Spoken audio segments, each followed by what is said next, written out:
بسم اللہ الرحمن الرحیم۔ السلام علیکم۔ مکھیوں کا حضور پاک صلی اللہ علیہ وآلہ وسلم سے باتیں کرنا۔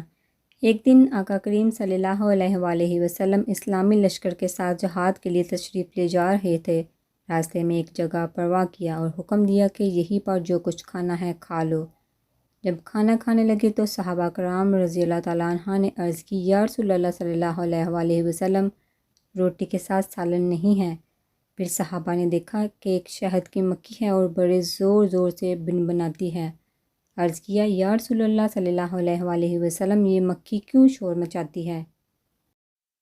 فرمایا، یہ کہہ رہی ہیں مکھیاں بے قرار ہیں اس وجہ سے کہ صحابہ کرام کے پاس سالن نہیں ہے، حالانکہ یہاں قریب ہی غار میں ہم نے شہد کا چھتا لگایا ہوا ہے، وہ کون لائے کیونکہ ہم تو اسے لا نہیں سکتی۔ پھر فرمایا، پیارے علی رضی اللہ عنہ، اس مکھی کے پیچھے جاؤ اور شہد لے آؤ۔ چنانچہ حضرت حیدر پیالہ پکڑ کر اس کے پیچھے ہو لیے۔ وہ مکھی آگے آگے اس غار میں پہنچ گئی اور آپ نے وہاں جا کر شہد نچوڑ لیا اور دربار رسالت میں حاضر ہو گئے۔ سرکار دو عالم صلی اللہ علیہ وآلہ وسلم نے وہ شہد تقسیم فرمایا۔ جب صحابہ کرام کھانا کھانے لگے تو مکھی پھر آ گئی اور بنبنانا شروع کر دیا۔ صحابہ کرام نے عرض کی کہ یا رسول اللہ صلی اللہ علیہ وآلہ وسلم، مکھی پھر اس طرح شور کر رہی ہے۔ تو فرمایا، میں نے اس سے ایک سوال کیا ہے اور یہ اس کا جواب دے رہی ہے۔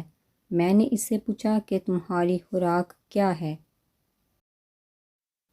مکھی کہتی ہے کہ پہاڑوں اور بیابانوں میں جو پھول ہوتے ہیں وہ ہماری خوراک ہے۔